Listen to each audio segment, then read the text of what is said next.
నమస్కారం. అదృష్టం కార్యక్రమానికి స్వాగతం. ఈ రోజు మనం మంత్రబలం అంటే ఏంటి, మంత్రబలం యొక్క ప్రభావం ఏంటో తెలియజేయడానికి ప్రముఖ జ్యోతిష్యులు వీరాపురం సుబ్రహ్మణ్య స్వామి గారు మనతో పాటు ఉన్నారు. మరి వారిని అడిగే మరిన్ని వివరాలు తెలుసుకుందాం. నమస్కారం గురువుగారు. శుభాశీస్సులండి.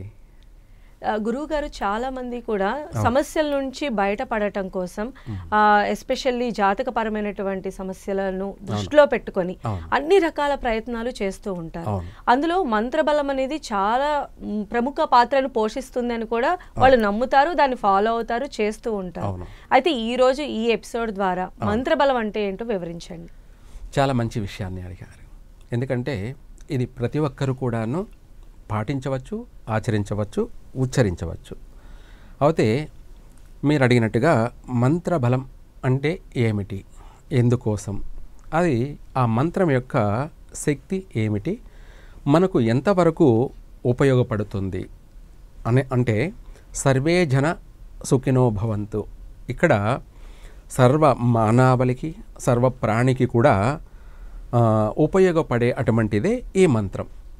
ఈ మంత్ర ఉచ్చారణ అనేది వాయువేగాన గాలి ద్వారా మనం మెసేజ్ పంపించడమే. అనగా ఆ ఉచ్చరించేటువంటి మంత్రం వాయువేగంతో, వాయు అంటే ఆ యొక్క వాయుదేవుని ఆ మంత్రాన్ని తీసుకువెళ్తూ ఉండడం, మొత్తం అంతా కూడా శబ్దధ్వని. ఆ మంత్రం అనేది మొత్తం శబ్దధ్వని. అంటే ఇప్పుడు మనం ఒక అడవిలో నిలబడుకొని అరిచామనుకోండి, మనకి మళ్ళీ రిపీట్ మనం అరిసింది మనకు వస్తుంది. అట్లాగే ఈ మనం మంత్రం అనేది ఉచ్చరించడం వల్ల నలుదిక్కలకి ఆ మంత్రం అనేది ప్రవేశిస్తూ ఉంటుంది. అది మనకు ఒక రక్షణ కవచ వలయంలాగా మనకు ఉపయోగపడుతుంది. అదే ఇంకా చెప్పాలి అంటే మంత్రము అనేది మన జీవన విధానానికి అనుగుణంగా ఉంటుంది, అనుగుణంగాను ఉంటుంది. ఇది భగవంతునికి సంబంధించి మనం ఉచ్చరించేటువంటి మంత్రమైనప్పటికీ మన జీవన విధానానికంటే ఉదయం నిద్ర లేవగానే మన దంతధావనాలు, కాలకృత్యాలన్నీ కూడా నెరవేర్చుకొని శుభ్రంగా, అలాగే మనం స్నాన సంధ్యానుష్ఠానం అన్ని కూడా నిర్వర్తించుకొని వస్త్ర అలంకరణ, అలాగే సంధ్యావందనం, అలాగే ఇవన్నీ అయిపోగానే మనం విభూది గంధం అలంకరణ కానీ, స్త్రీలైతే పూలను అలంకరించడం, వస్త్ర అలంకరణ చేసుకోవడం, ఇవన్నీ అయిపోతే అలాగే ఏదో ఉదయం టిఫిన్ లేదంటే భోంచేయడం, ఇలా ప్రతిదీ ఎలాగో అదేవిధంగా భగవంతుడికి మనం చేసే అటువంటిదే ఆయనకు చేస్తున్నది మనం ఆచరిస్తున్నాం. భగవంతుడికి మనం చేస్తున్నాము, ఆ చేసేదాన్ని మనం ఇక్కడ ఆచరిస్తున్నాం. దాన్నే క్రియా విధానం. ఏమిటి? క్రియా విధానం, వర్క్ అంటారనమాట. అయితే మంత్రం, ఆ యొక్క మంత్ర యొక్క ప్రభావం ఎంత ఉంటుంది అనే దానిలో మనం ప్రధానంగా చెప్పాలి అంటే, ఓం తదేవ లగ్నం సుధినం తదేవ తారాబలం చంద్రబలం తదేవ విద్యాబలం దైవబలం తదేవ లక్ష్మీపతితేంఘ్రీం యుగం స్మరామి యత్ర యోగేశ్వరః కృష్ణో యత్ర పార్థో ధనుర్ధరః తత్ర శ్రేర్విజయో భూతి రుద్రావానితిర్మతిర్మమ స్మృతే సకల కళ్యాణభాజనం యత్ర ఝాయతే పురుషంతమజం నిత్యం వ్రజామి శరణం హరిం సర్వదా సర్వకార్యేషు నాస్తి తేషామమంగళాం ఏషాం హృదిస్థో భగవాన్ మంగళాయ తనం హరిః లాభస్తేషాం జయస్తేషాం శాంకుతతేషాం పరాభవః ఏషామింది వర్ష్యామో హృదయస్థో జనార్దనః. మంత్రం అనేక మంత్రాలు వస్తుంటాయి. ఇందులో ఓం తదేవ లగ్నం అంటే ఇంగ్లీష్లో టైం, ఇంగ్లీష్లో టైం. మనకు తదేవ లగ్నం అనేది జరుగుతున్నటువంటి సమయాన్ని లగ్నము అంటాం. ఈ యొక్క మంత్రంలో ఇంగ్లీష్లో టైం అన్నదాన్ని మనం ముందు లగ్నం అనేదాన్ని ఇంగ్లీష్లో వాళ్ళు టైం అంటారు. తదేవ లగ్నం సుదినం అంటే మంచి శుభ దినం, శుభ సమయము, శుభ దినం. తదేవ లగ్నం సుదినం తదేవ తారాబలం. తదేవ తారాబలం అంటే నక్షత్రాలన్నీ కూడాను ఆనందంగా సంతృప్తిగా సంపూర్ణమైనటువంటి కాంతిని ప్రసరిస్తూ ఉన్నాయన్నమాట. తదేవ తారాబలం. తద్వారా మనకు విద్యాబలం, మానవులకి మంచి ఉన్నత విద్యాప్రాప్తి కలుగుతుంది. విద్యాబలం, దైవబలం. దైవబలం అంటే భగవంతుడు అనుగ్రహం అనేది సంపూర్ణంగా ఉంది. అంటే నీకు అర్థమయ్యేలా చెప్పాలి అంటే అమావాస్య అయిపోయినాక పాడ్యమి, విధియ, తదియ, చవితి, పంచమి, షష్ఠి, సప్తమి, అష్టమి, నవమి, దశమి, ఏకాదశి, ద్వాదశి, త్రయోదశి, చతుర్దశి, పౌర్ణమి. చంద్రుడు ప్రతిరోజు దినదినం ఆయన పుట్టిన బిడ్డ ఎలా పెరుగుతున్నాడో అలా 15 రోజుల్లోనే ఆయన పెరుగుతాడు. దాన్నే పౌర్ణమి అంటాం. 15 రోజు. ఈ చంద్రుడు రోజు రోజుకి దినదినం ఎలా అభివృద్ధి చెందుతూ వెళ్ళాడో అలాగే ఆ అంతరిక్షంలో చంద్రుడు ఎలా డెవలప్మెంట్ అయ్యాడో ఇక్కడ మానవులు కూడా అదే విధంగా డెవలప్మెంట్ జరుగుతుంది. అందులో ప్రధానమైనది మనిషికి ఏం కావాలి అంటే ముందు విద్యాబలం. ఏమిటి? విద్యాబలం. ప్రతి ఒక్కరికి విద్య ఉంటే కదా ఇప్పుడు నువ్వు ఇక్కడ వచ్చి కూర్చోగలవు, మాట్లాడగలవు. నేను కూడా ఇక్కడ వచ్చి 10 మందికి నేను చెప్పగలుగుతున్నానంటే ఆ విద్యాబలం వల్లనే నేను చెప్పగలుగుతున్నాను.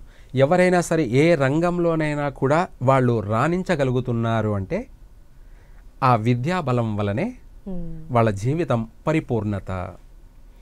ఒక్కొక్కరు ఒక్కొక్క డామినేషన్ అంటే ఆ విద్యలో వాళ్ళకున్న శక్తిని బట్టి వాళ్ళు రూలింగ్ చేస్తూ చక్కగా అభివృద్ధి చెందుతూ వాళ్ళ జీవనం అనేది కొనసాగిస్తూ ఉంటారు. ఇందులోనే మనం కింద స్థాయి నుంచి పెద్ద స్థాయి వరకు అంటే స్టెప్ బై ఎలా అంటే వాళ్ళ విద్యాబలం ప్రభావితం వల్ల వాళ్ళ సిఓ అన్న పొజిషన్ కానీ లేదా ఇంకా అలా పెరుగుతూ పోతూ ఉంటుంది. దాన్నే విద్యాబలం. ఆ విద్య ఎప్పుడైతే బలంగా ఉంటుందో ప్రతి ఒక్కరూ చక్కగా అభివృద్ధి చెందడం అనేది జరుగుతుంది. ఈ మంత్రంలో ప్రధానమైనటువంటి మంత్ర అర్థము, ఆ మంత్రంలో ఉన్నటువంటి శక్తి ఎనర్జీ ఏమిటి అన్నది. విద్యాబలం దైవబలం తదేవ లక్ష్మీపతే తేంగ్రిం యుగం స్మరామి అనగా లక్ష్మీపతి అంటే మహావిష్ణువు, లక్ష్మీపతి. లక్ష్మీనారాయణుల అనుగ్రహం సంపూర్ణంగా సిద్ధిస్తుంది. అంటే ఎప్పుడైతే విద్య మనిషికి అభ్యసిస్తుందో ఆ విద్య ద్వారా అతను A to Z ఏ రంగంలోనైనా కూడాను తిరుగు లేకుండా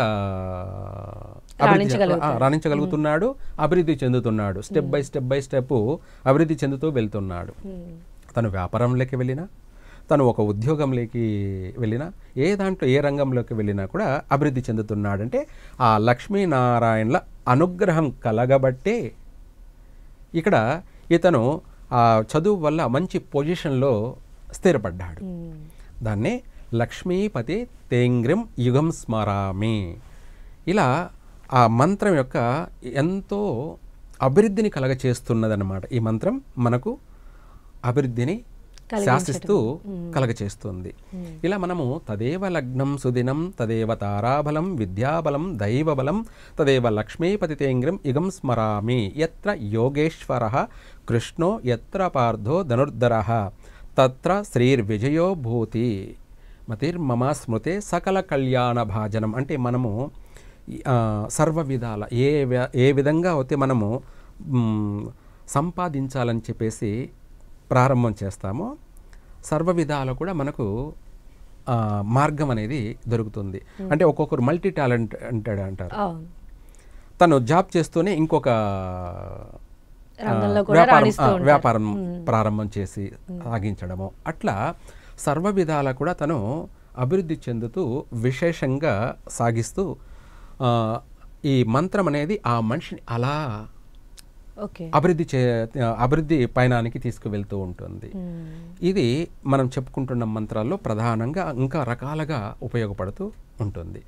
సరే, ఇక్కడ పక్కన పెట్టేస్తే ఆపదమపహర్తారం అంటే మనుషులు లెంపలేసుకుంటూ ఆపదమపహర్తారం ధాతారం సర్వసంపదాం లోకాభిరామం శ్రీరామం భూయో భూయో నమామ్యహం. సర్వమంగళ మాంగళ్యే శివే సర్వార్థసాధికే శరణ్యే త్రయంబకే దేవీ నారాయణి నమోస్తుతే. ఈ మంత్రం అంటే నాకు తెలిసి కానీ నాకు తెలియకుండా కానీ నేను చేసినటువంటి అపరాధాలు, నేను చేసినటువంటి తప్పులు, అంటే ప్రతి ఒక్కరు అనుకుంటారు నేనేం చేశాను తప్పు, నేనేం చేయలేదే, నేను చక్కగా అందరికీ మంచి చేస్తూ జీవిస్తున్నాను అని అనుకుంటారు. వాళ్ళకి తెలియకుండా కూడా తప్పు జరుగుతుంది. ఆ తప్పు ఏమిటి అంటే వాళ్ళు నడుస్తున్నారు కదా, వాళ్ళు నడుస్తున్నప్పుడు వాళ్ళ కాళ్ళ కింద పడి చీమలు కానీ లేదా ఇతరత్ర క్రిమికీటకాలు కానీ ఇవన్నీ కూడా వాళ్ళ కాళ్ళ కిందన పడి తల పగిలి, కాళ్ళు విరిగి, పొట్ట పగిలి రకరకాలుగా అవి ఒక చీమే తీసుకుందాం ఎగ్జాంపుల్గా, మన కాళ్ళ కింద పడి నలిగిపోయి అది బాధపడుతూ ఘోషిస్తూ ఆ పెయిన్, ఆ బాధను భరించలేక అది చనిపోతూ వీనికి కూడా ఇదే గతి కలగాలని కోరుకుంటుంది. అంటే ఇదే గతి పట్టుగాక అని చెప్పేసి అది కూడా శపిస్తుంది.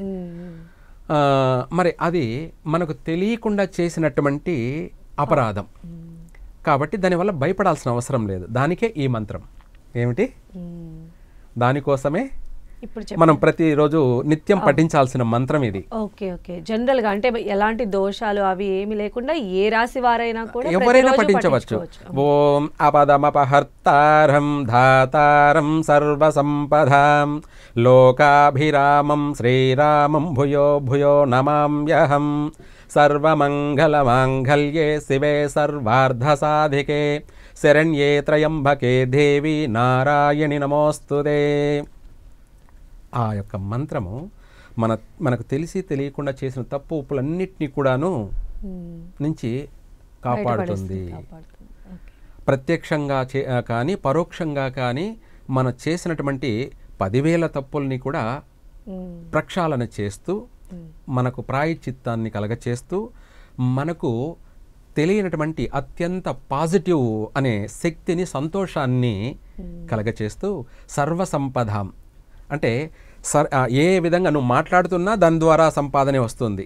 ఏమిటి, సపోజ్ మాటకి మనకు ధనం అవసరం వచ్చింది, మనం ఎవరినైనా బదులుగా అప్పుగా మనం మన నోటితో మనం అడిగామంటే లేదనకుండా అవతల వాళ్ళు ఇచ్చేస్తారు. అంటే ఆ యొక్క మంత్ర యొక్క ప్రభావం అలా ఉంటుంది.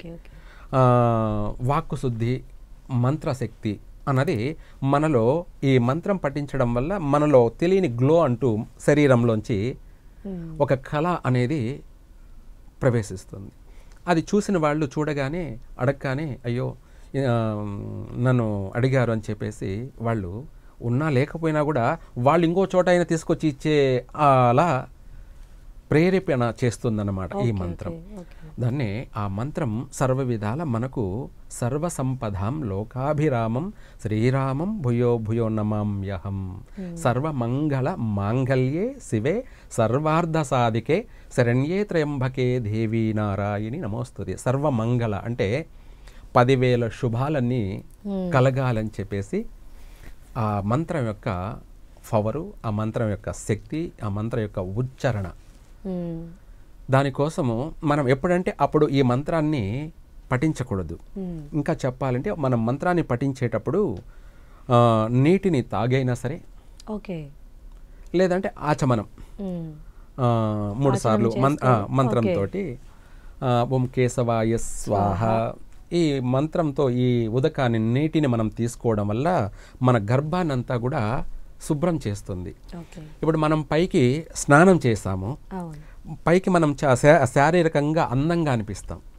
మనం అద్దంలో చూసుకొని నేను చాలా అందంగా ఉన్నాను అని చెప్పేసి మనము సంతోషపడుతూ మురిసిపోతూ ఉంటాం. కానీ మన గర్భంలో ఉన్నటువంటి మురికి మలీనమంతా ఎలా శుభ్రం కావాలి? అందుకే ముందుగా ఈ మంత్రాన్ని పఠించే ముందు ఆ మంత్ర ఉచ్చారణ కూడా శుభ్రతగా రావాలి, శక్తివంతంగా ఉండాలి. కాబట్టి మనము ఓం కేశవాయ స్వాహ, ఓం నారాయణాయ స్వాహ, ఓం మాధవాయ స్వాహ అని ఈ 3 మంత్రాలతోటి మనము ఆ ఉదకాన్ని బాగా మంచిగా చక్కగా సంపూర్ణంగా తీసుకొని తాగామంటే మన అంతఃగర్భంలో ఉన్నటువంటి మలినమంతా మురికంతా కూడా ఆ మంత్రం ద్వారా ఆ నీటి వెళ్ళి శుభ్రత చేసేస్తుంది. గర్భం కూడా స్నానం జరిగిపోతుంది. అప్పుడు మనం ఆ తర్వాత ఈ మంత్రాన్ని పఠించడం వల్ల ఆ మంత్రం మన నాభి నుంచి పవిత్రంగాను అది అతి శక్తివంతంగాను ఉచ్చారణ దోషం లేకుండాను ఆ వాయుదేవుడు ఆ మంత్రాన్ని రిసీవింగ్ చేసుకుంటాడు, స్వీకరిస్తాడు. అప్పుడే మనకు ఆ మంత్ర యొక్క ప్రతిఫలం అనేది కలుగుతుంది. మనం చేసిన దానికి ప్రతిఫలం ఉంటుంది. అంటే మనం ఏదైనా ఒక వర్క్ చేసా, మనకు ఇల్లు కట్టుకున్నామనుకో, ఆ ఇంట్లో పోయి మనం నివాసం ఉండగలం జీవితాంతం. ఆ శ్రమపడి కట్టినందుకు మనము ఆ గృహంలో నివాసం ఉండడానికి మనకి ఎలా దోహదపడిందో, ఉపయోగపడిందో, మనం అభివృద్ధి చెందడానికి కూడా ఈ మంత్రం ఉచ్చారణ అంతే ఉపయోగపడుతుంది. ఆ విధంగా ఆ గర్భాన్ని శుద్ధి చేసుకొని ఈ మంత్రాన్ని మనం పఠించామంటే తద్వారా మనకు ఆరోగ్యం కలుగుతుంది. మనిషికి కోపతాపాలు అనేటివి కూడా తగ్గిపోతాయి. ఆవేశము, ఈర్ష్య, అసూయ, అహంకారము అనే ఈ సర్వ దుర్గుణాలన్నీ కూడా ఈ నీరు వెళ్ళేసి మనిషిని కంట్రోల్ చేస్తుంది, కూల్ చేస్తుంది. మనం చేసేటప్పుడు, పూజ చేసేటప్పుడు ఇతరుల పైన కోప్పడకూడదు. ఆ పూజకు ఫలితం ఉండదు. ఇక్కడేమో మనము మనిషి ఏమేమో ఇక్కడ పూజ ఉండి పూజ చేస్తుంటాము, మన మనసేమో వేరే దగ్గర ఆలోచిస్తూ ఉంటుంది. అంటే మనిషి అక్కడ కూర్చొని పూజ చేస్తుంటారు, వాళ్ళ మనసు అంతా భర్త పైనో, లేకపోతే పిల్లల పైనో, లేకపోతే ఏం జరుగుతుంది తల్లిదండ్రుల పైనో, లేదంటే అత్తమామల పైనో, లేదంటే ఆడపడుచుల పైనో, వాళ్ళ ఆలోచన అంతా కూడా, లేదంటే ఇరుగు పొరుగు వాళ్ళ పైనో, ఇలా ఆలోచన అంతా వెళ్ళిపోతుంటుంది. అందులో వాళ్ళు ఎవరన్నా డిస్టర్బ్ చేస్తుంటారు కదా తనని, అప్పుడు వాళ్ళ పైన కోపము, ఆవేశము పెరిగిపోతూ ఉంటాయి. అవి ఏవీ లేకుండా తను నిశ్చలమైనటువంటి భక్తి శ్రద్ధలతో మనశ్శాంతిగా, ప్రశాంతంగా, ఏకాగ్రతగా పరకాయ ప్రవేశం అంటే భగవంతుని నామస్మరణ, భగవంతుని రూపాన్ని మనము రిసీవ్ చేసుకుంటూ నిలుపుకొని అప్పుడు చేసేదానికి ఈ నీరు మనకు సర్వ విధాల ఉపయోగపడుతుంది. మనిషిని అన్ని విధాల కంట్రోల్, కూల్ చేసేస్తుంది. అప్పుడు ఈ మంత్రాన్ని మనం పఠించడం వల్ల మనకు సర్వసంపద చేకూరుతుంది. సర్వసంపద అంటే నువ్వైనా, నేనైనా, ఇంకొకరైనా, ఎవరైనా చేసేదన్నీ సంపద కోసమే. కోటి విద్యలు కూటి కొరకే. ఎవరికైనా తప్పదది. కానీ మనం చేసేది సక్రంగా లేక ఎట్లాంటి అటుపడి చేసేసి ఆమె నేను చేసిన దానికి ప్రతిఫలం దక్కలేదు అంటే దేవుడు ఉన్నాడా లేడా, అసలు దేవుడే లేడు అన్న ఆలోచనలోకి వెళ్ళిపోతున్నారు. మనం చేసే పూజ ఎప్పుడైతే పర్ఫెక్ట్గా ఉంటుందో, శుభ్రతగా, పవిత్రంగా ఎప్పుడైతే చేస్తామో ఖచ్చితంగా దానికి ప్రతిఫలం అనేది కూడా అంతే ఉంటుంది. మనం ఎక్కడైనా లోపం అనేది జరిగిందంటే ఆ లోపం వల్ల అది ఫెయిల్ అయిపోతుంది. అంతే కదా. ఇప్పుడు పిల్లలు చదువులో చక్కగా వాళ్ళు చదువు పైన దృష్టి పెట్టి, ధ్యాస పెట్టి చదివారనుకో, వాళ్ళు ఫస్ట్ క్లాస్లో వస్తారు. ఆటలాడుకుంటూ ఆటలపైన దృష్టి పెట్టి యాక్టింగ్ లాగా బుక్ పట్టుకొని చదివితే ఆ యాక్టింగ్ అనేది రేపు ఫైనల్గా ఎగ్జామ్లో ఫెయిల్ అయిపోతారు. అలాగే అక్కడ చదువులో అనే ఎగ్జామ్లో ఎట్లా ఫెయిల్ అయ్యారో మన జీవితంలో ఫెయిల్ కాకూడదు. ఏమిటి? జీవితంలో ఫెయిల్ అవ్వకూడదు. మనం ఆ ఇంటి స్త్రీ, ఆమె చక్కగా భక్తి శ్రద్ధలతో చేయాల్సినటువంటి ఏదైనా సరే లోపం లేకుండా మనసు పెట్టి ప్రేమతో, భక్తితో ఈ మంత్రాన్ని దేవుడి దగ్గర పఠించినట్టయితే ఈరోజు కాకపోయినా రేపైనా సరే సర్వసంపద అనేది చేకూరుతుంది. ఏ రూపేణైనా సరే వాళ్ళ ఇంటికి ధనార్జనం అంటే ధనం రావాల్సిందే. అది ఏ రూపానైనా సరే. ఆ మంత్ర బలం అటువంటిది, ఆ మంత్రానికి ఉన్న శక్తి అటువంటిది, ఆ యొక్క ఎనర్జీ అటువంటిది. అలా మనం పఠించినట్టయితే ఈరోజు కాకపోయినా రేపైనా సరే మనకు ఆర్థిక పరంగా పుష్కలంగా అభివృద్ధి చెందడం జరుగుతుంది. ఇలా ఈ యొక్క ప్రతి ఒక్క మంత్రం అన్నది భగవంతునికి చేస్తున్నామే కానీ ఇది మనకు ఉపయోగపడేటువంటిదే. మానవ కళ్యాణం కోసం, మానవ అభివృద్ధి కోసం ఉపయోగపడేదే ప్రతి ఒక్క మంత్రం కూడా. ఇందులో మనకు ఇంకా చెప్పాలి అంటే మన చుట్టూ నెగటివ్ ఉంది, భూమిని శుద్ధి చేసుకోవడం. దీన్ని ఓం అపవిత్రః పవిత్రోవ సర్వావస్థాం గతోపివ బాహ్యాభ్యంతర శుచిః. అంటే మన చుట్టూ ఉన్నటువంటి ప్లేస్నంతా కూడా శుభ్రపరచుకోవడం. అంతే కదా, మనం స్నానం చేసి మనం శుభ్రం ఉంటే చుట్టూ మురికి ఉంటే అది అపవిత్రమే కదా. దానికోసం ఈ మంత్రాన్ని నీటిని చల్లుతూ ఈ మంత్రాన్ని పఠించడం వల్ల చుట్టూ ఎటువంటి నెగిటివ్ అయినా సరే వెళ్ళిపోవాల్సిందే. అందులో దుమ్ము, ధూళి, భూత, ప్రేత, పిశాచ, రాక్షస, గణారిష్టాది అన్నీ కూడాను ఆ స్థలాన్ని వదిలిపెట్టి వెళ్ళిపోవాల్సిందే. అదే ఓం ఉత్తిష్టంతు భూత పిశాచాః యతే భూమి భారకాః యతేష మవిరోధేన బ్రహ్మ కర్మ సమారభే. ఎటువంటి అంటే ఆ ప్లేస్లో బ్రహ్మకర్మ అనేది కూడా ఆ స్థానంలో ఉన్నట్టయితే అది కూడా వైదొలిగిపోవాల్సిందే. అంత శక్తివంతమైందే మనం ప్రతి మంత్రం కూడా. ఆ మంత్ర బలం అనేది అంత ఎనర్జీని ఇస్తుంది. ఇందులోనే మనము గాయత్రి మంత్రం అని చెప్పేసి అనగా ప్రాణాయామం చేస్తాం. ఓం భూం ఓం భువః భుగం సువః ఓం మహా ఓం జనః ఓం తపః ఓఘం సత్యం ఓం తత్స వితుర్వరేణ్యం భర్గో దేవస్య ధీమహి ధియో యనః ప్రచోదయాత్. ఇలా మంత్రం పూర్తిగా మనం పఠిస్తాం. ఈ మంత్రం ఎందుకు పఠిస్తున్నాము అంటే మనము సంపూర్ణంగా ఆరోగ్యంతో, సంపూర్ణ ఆరోగ్యంతో, సంపూర్ణ ఆయుష్వంతులుగా జీవించాలని, మధ్యలో మనకు సంభవించేటువంటి అకాల మరణాలు అంటే అనుకోకుండా వచ్చేటువంటి ఉపద్రవాలు అంటే ప్రమాదాలు చాలా చూస్తుంటాం కదా. వాహన ప్రమాదాలని కావచ్చు, లేదంటే ఎలక్ట్రికల్ వల్ల కలిగే ప్రమాదాలు కావచ్చు, లేదంటే నీటి వల్ల కలిగే ప్రమాదాలు కావచ్చు, ఇంకా ఎన్నో అనేక రూపాల్లో కలిగేటువంటి ప్రమాదాలు, ఉపద్రవాలు, వీటన్నిటి నుంచి కూడా గాయత్రి మంత్రం మనల్ని బయటపడేస్తుంది. సంపూర్ణ ఆరోగ్యంతో, సంపూర్ణ ఆయుష్తోటి మనకు చక్కని జీవనాన్ని ప్రసాదిస్తుంది. మన శరీరంలో ఉన్నటువంటి ప్రాణమే ఈ యొక్క మంత్రం. మంత్రమే మన ప్రాణం. ఏమిటి అంటే ఇప్పుడు మన శరీరంలో కళ్ళను, గుండెను, మెదడును, బ్రెయిన్ను, కిడ్నీలను, పేగులను, అనేక వాటిని అన్నిటిని కూడా మనం చూపించగలం కావాలంటే. మనలో ఉన్న ప్రాణాన్ని చూపించమంటే ఈ ప్రపంచంలో ఎవరూ చూపించలేరు. ఆ చూపించినటువంటి, కనిపించినటువంటి ఆ ప్రాణమే ఈ మంత్రం.